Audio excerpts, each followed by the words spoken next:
हेल' लोगोफोर, आंनि अफ्रि दैमारि चेनेलाव नोंथांमोनखौ बरायना लाफिननाय जाबाय। दिनै थांनाय 11 थारिखआव जर'खा मिथिं जादों। आबसुनि दैदेननायाव, दिपिन बर' बिथांनि दैदेननायाव आं बेखिनि खोथाखौ होनगोन। बावहाय सासे जोंनिया थिफुदला दङ, नाम मख'नो गोसो जायाखै, मख'ला। बिथाङा NDFBनि बारै अनलि थिउरिल' मोनथिगौ। नोंथाङा थिउरिखौ लानानै ओरैनो NDFBनि बारै जानला मानला बुंलाबा जानाय नङा। आं नोंथांखौ खावलायगोन, NDFBनि प्रेक्टिकेल मोननाय गथ'फोर आरो प्रेक्टिकेल मोननाय NDFBनि लिडारफोरनाव हाबै, सोंहै, रायलायहै, हाइनास नन हाइनासआ मानो होखो?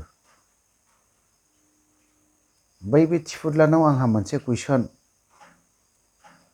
नोंथाङा आंनि चेनेलखौ नायबाबो नायाबाबो जोंथ' बाथा बुथा फिसा फिसौ मानसिसो नालाय, सासे फिसा फिसौ इउटुबारसो नालाय जोंथ'। बै सासे थिफुदलानाव नोंथाङानाव मोनसे कुइसन, मोनसे पिस एकर्ड, सान्थि एकर्ड जादोंब्ला केसआ हाइनास नन हाइनास मानो जाखो?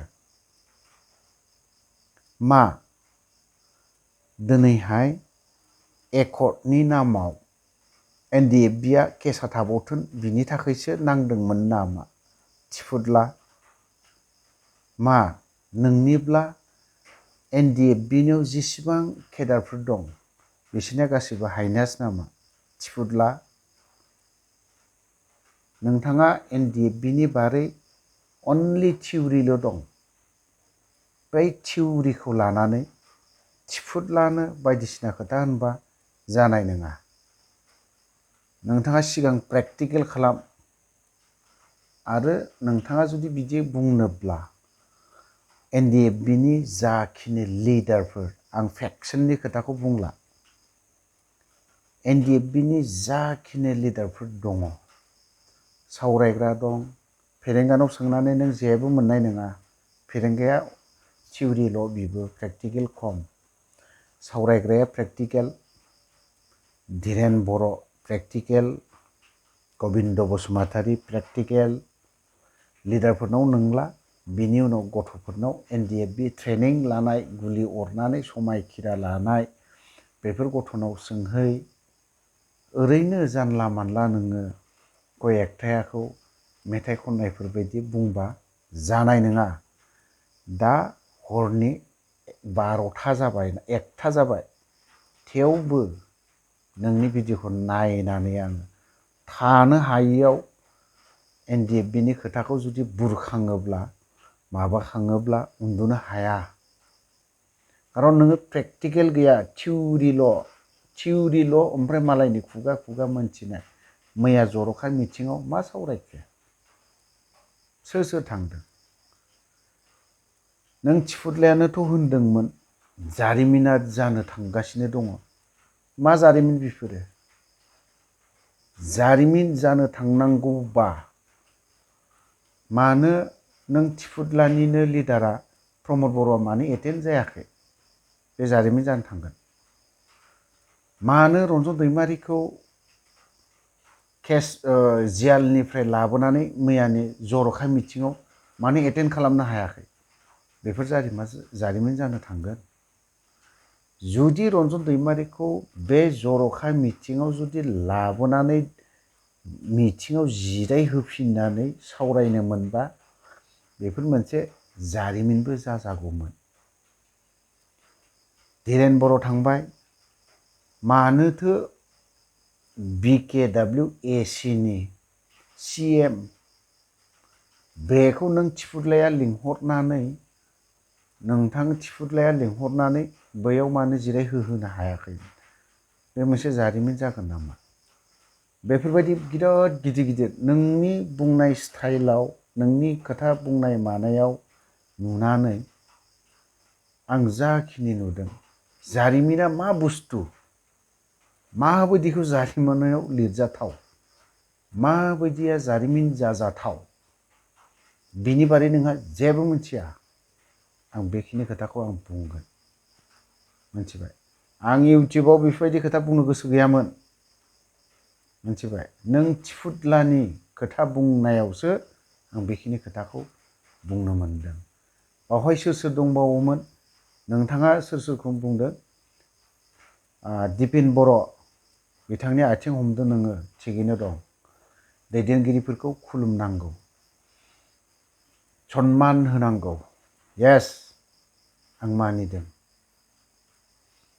गबिन्द बसुमतारी थांदों बेखौबो सनमान होदों येस मानिदों धीरेन सावरायग्रा थांदों फेरेंगा थांदों इएम नंगौ सानसे समनि बे लिडार 3 बोसोर 4 बोसोरनि थाखाय लिडारल' दै एनडिएफबियाव सावरायग्राया सरि फेरेंगाया सावरायग्राया आं ट्रेनिं होनायाव आं दङ आंनि लिडिंआव सावरायग्राया आं केम्प कामान्डार जाब्ला बियो आंनि लिडिंआव थानाय मानसि बियो सावरायग्रानाव नों थिफुदलाया फैनानै सोंफै अफ्रिनि लिडिंआव खय मास खय बছर थानो मोना अफ्रिया बांलादेशआव केम्प कामान्डार जाब्ला सावरायग्रानाव सोंफै सावरायग्राया रग' खोन्थाहरगोन नोंनो थिफुदला मिथिबाय आं मिथिगौ सावरायग्रानि बारै बेखौ बुंनो नागारै नोङो फेरेंगाखौ बुंदों बिनि उनाव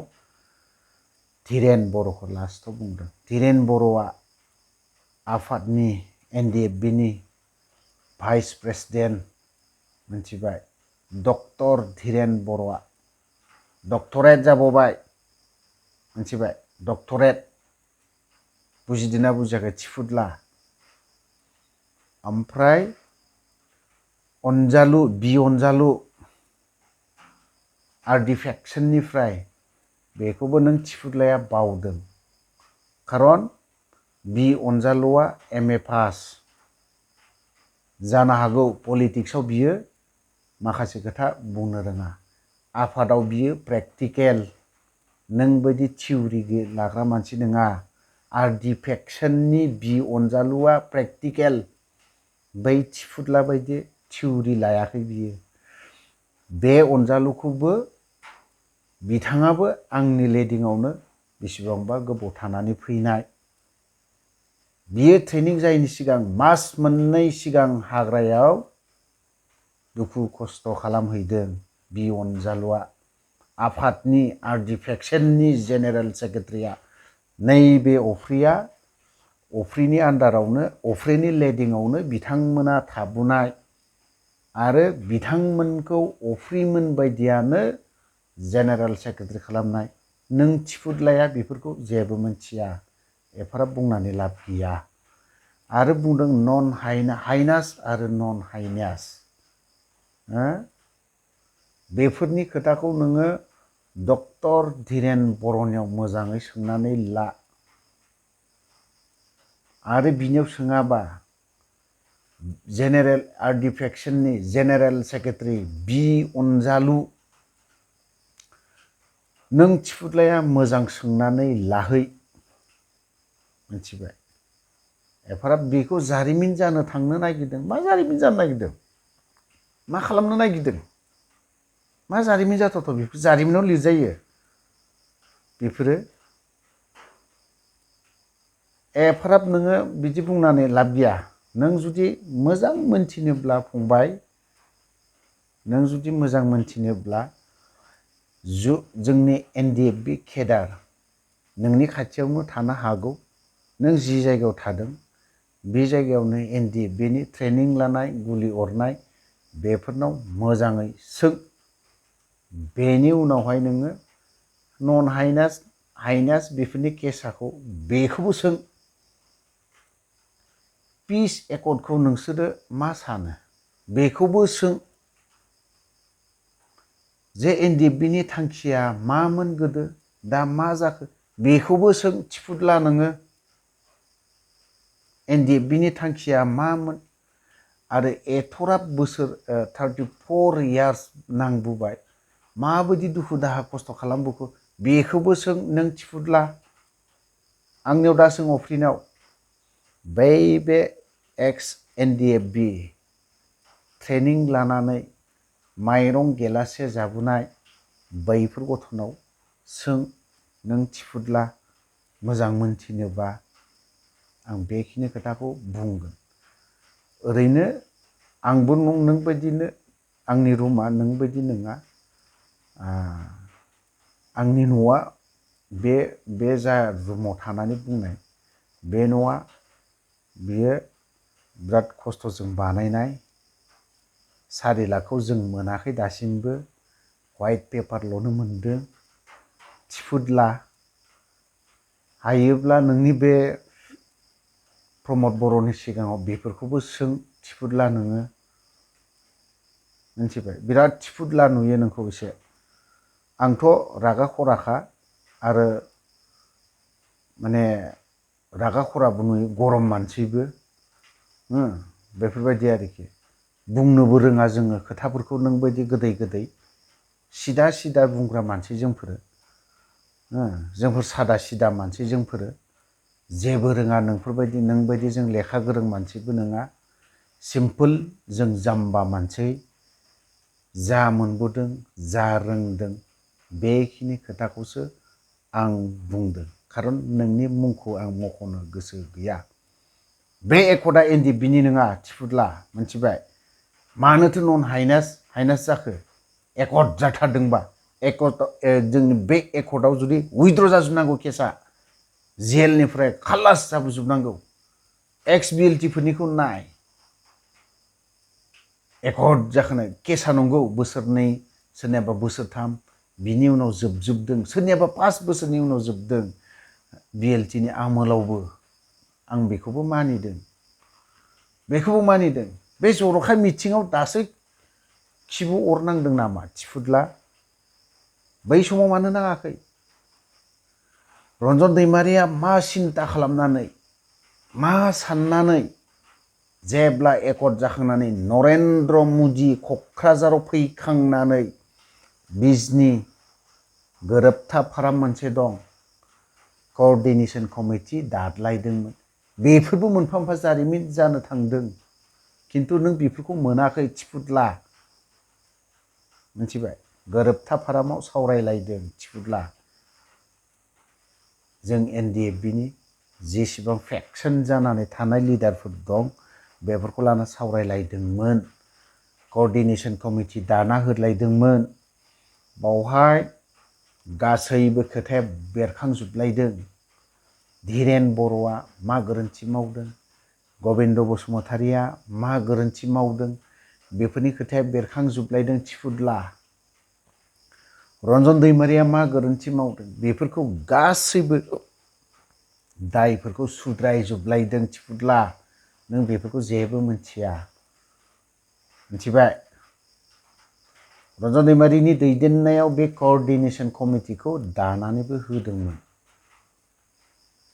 बावहाय बुंदोंमोन रन्जन दैमारिया मा, जोंनिया जा मोजांब्लाबो गाज्रिब्लाबो एकर्डआ खालामबाय जेब्ला जोङो बे दफा माखासेखौ इमप्लिमेन्ट खालामनांगौ दायथ'आ जोंनि होननानै बुंदोंमोन। अनलि आं हारसिंनिल' नङा, रन्जन दैमारि हारसिंनिल' नङा, जायफ्रा सागानाव दङ।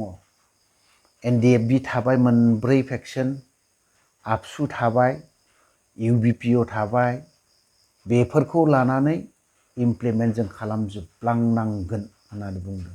रन्जन दैमारिया सारा नागाराखै, आबसुखौबो इउबिपिअखौबो नागाराखैमोन थिफुदला। खिन्थु सोर नागारजेनदों? दिल्लीयाव सिगां थांग्रोनाया सोर? थिफुदला। आबसुनिल' दायथ' नामा बियो थिफुदला? आबसुआल' खालामनांगौ नामा बेयावहाय? एकर्ड खालामनो हाबाय, भेजाला जोब्बाय, बिसोरा डिसबेन्ड जाबाय, एक्स जाजोब्बाय, बिसोरनि दायथ' जेबो गैला। बेनोमोन नामा थिफुदला नोंनि बुंनो नागिरनाया? बेनोमोन नामा दिपेन बर' नोंसोरनि खालामनो नाजानाया? बे जानो हाया। रन्जन दैमारिया जयैनो थांगोन, जयैनो इमप्लिमेन्ट खालामहैगोन। बेफोरबायदि मोनसे सावरायलायदोंमोन। सावराय मेल खालामदोंमोन नाथाय जोंनि थाखाय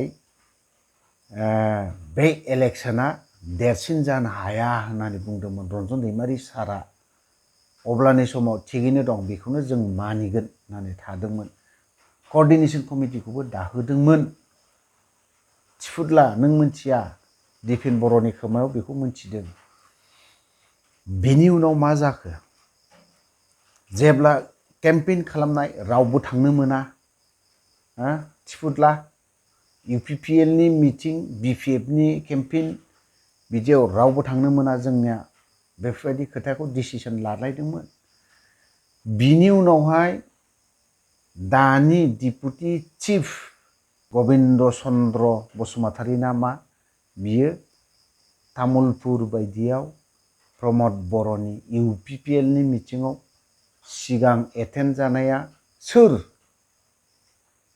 गबिन्द बसुमतारी थिफुदला नों बेखौ मिथिया बे थिफुदलायाथ' बेखौ मिथिया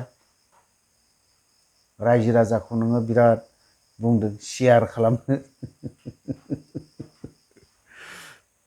इन्टारेस्टिं आं बेफोरबायदि बुंफेराखैमोन दिपेन बर'नि थांखिया मा बिनि गोसोखौ दांनायदोंना दांनायाखै गबिन्द बसुमतारीनि थांखिया मा धीरेन बर'नि थांखिया मा RD फेक्सननि अनजालुनि थांखिया मा बेफोरनि गोसोखौ दांनायदोंना दांनायाखै सावरायग्रा बिथांनि गोसोआ मा प्रमद बर'नि गोसोआ मा बेफोरखौ दांनायदोंना दांनायाखै थिफुदला बेफोरजों सौनायदोंना सौनायाखै थिफुदला नोङो हायोबा सौनाय आं मानो दिनै बिसोरखौ आसि थुयै थुयै माने नाम थांखि बुंबाय थादों नोंथाङा आंनाव फै थिफुदला माबाफोर कुइसन खालामनो फै नों थिफुदलाया आंनाव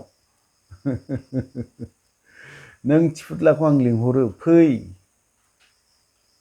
आंबो सासे भुक्तभोगि 22 बोसोर नांदों आफादाव थालिर फस्लाखौ मानो जानांनाय मैदेर बायदि बेफोरखौ सोंफै आंनाव मिथिबाय आरो आंनि भिडिअखौ आंनिया सर्टबट खोथा बुंनायफोरा सिदा सिदा बुङो दानाय मिथिबाय लाइक शेयार माबा माबि आंनिखौ दा खालामनाङा दा खालामखाथार आं सोरखौबा आसि थुनानै बुङो UPPL खौबो रायो आबसुखौबो रायो अफ्रि चेनेला मोजां नङा मिथिबाय दानाय सिदा सिदा बुङो जोंफोरो नोंनि बुंनायाव माखासे खोथाया थैया दुंखांदों आंनाबो NDFBनि खोथाखौ जुदि हाबफैयोब्ला दुंखाङो खर' दुङो खोनासङोब्ला आं ससे खोन्थागोन नों मोनथियाखै जानो हागौ मिथिबाय जोङो इन्टारनेशनेल बर्डारखौ 1 घन्टा गिदिंदों लामा आन्दायनानै हाग्रायाव international border Bangladesh to India बारनाय खाथियाव BSF केम्प दं 16 जन दं BSF फोरा आन्दायनानै जोङो बावहायनो गिदिंगासिनो दं जों गावबा गावथारजोबजायो बावहाय अनलि 6 जनल' बिनि उनाव जों दसे सम जिरायना थानानै बे BSF केम्पनि दालां सिंजों जोङो दैयाव नै बिसोर खर'लोरि बर'नानै लासै लासै बै बिसोर गोदोनासिम दै लोमहोनानै जोङो बारनांदों थालिर थफ्ला गासैबो सिजोबदों दैनिफ्राय सिखांनानै बेसेबां गिलिर जादों बेफोरो आरो जों बारबोनायावबो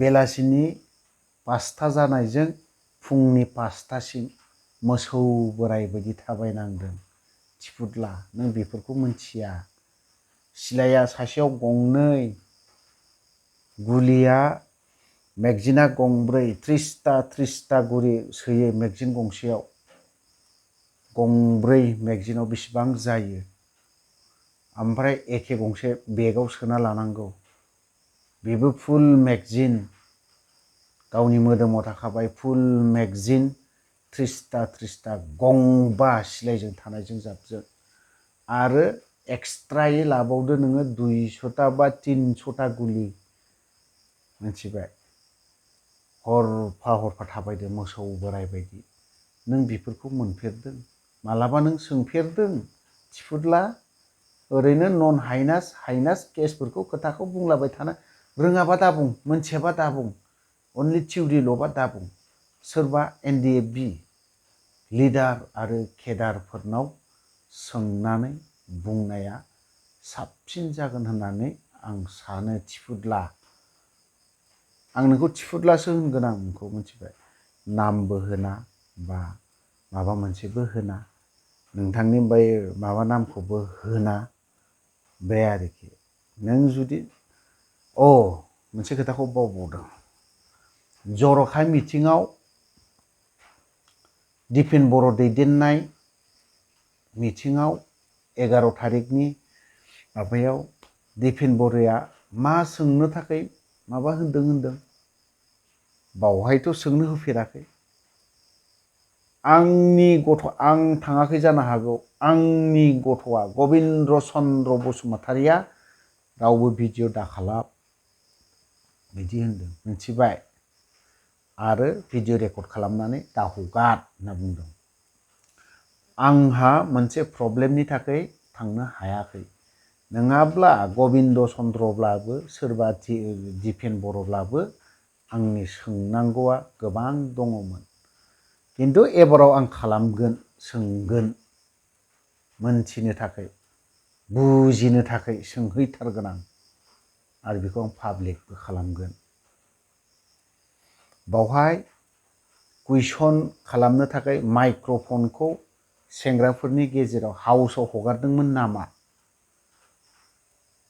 साथाम साब्रै सेंग्राफोर थांदोंमोन जुदि सोंनायनि थाखाय माबा मोनसे खाबु होयोब्ला माइक्र'फनखौ जुदि आंनो बा हाउसआव जुदि हगारोब्ला सिगां आं आखाइ दैखोनानै माइक्र'फनखौ हमनानै आंहा कुइसन दं होननानै थांखादों लिरनाबो लांदों बे कुइसनखौ आं पाब्लिक खालामनो गोसो गैया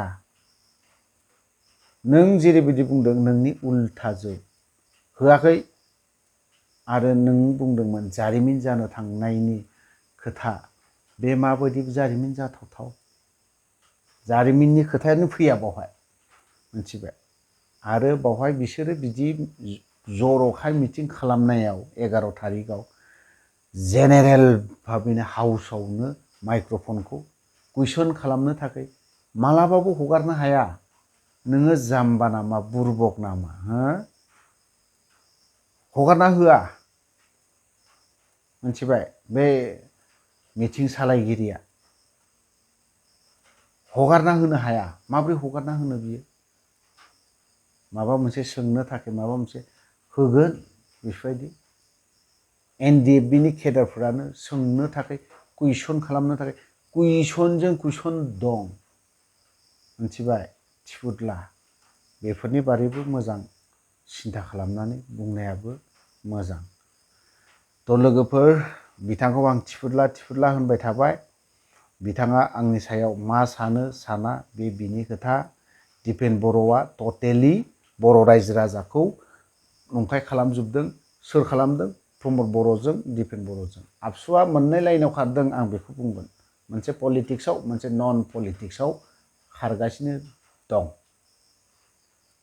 बे आंनि बुंनाय राव मिथिबाय थिफुदला नों सोरखौबा इसोर बायदि मानि नों मानसिखौ खालामस्लायस्लाय मोनसे अन्थाइखौ इसोर बायदि खालामनाया स्रा मिथिबाय आं मानो बुंदों बेखिनि खोथाखौ उनाव आं बेखौबो बुजायनानैबो होबावगोन थिफुदला नोंखौ नोंथाङा गाज्रि मोननानै बा दुखु मोननानै लाब गैया नोंनि मुंखौबो मख'नो गोसो गैया बा माबा मोनसे गोसोबो गैया आं नोंखौ जिबनाव आं बुंफेराखैमोन बेखिनियावनो दोनथ'नाय जाबाय लोगोफोर आरो नोंथांमोना आंनि भिडिअखौ दानाय आंनि भिडिअआ जाम्बा स्टाइल भिडिअ खालामो आङो गुबुन बायदि गोदै बुंनो रोङा आरो गुबुनफोरबायदि मोजाङै सिफायनानै एक्सप्लेन ना मा होननानै बुङो बिदि खालामना होनो रोङा सिदा मानसै जाम्बा मानसै बास बेखिनियानोल'नो थेवबो आं 22 बोसोर बर' हारिनि थाखाय सेक्रिफाइस खालामबोदों आं।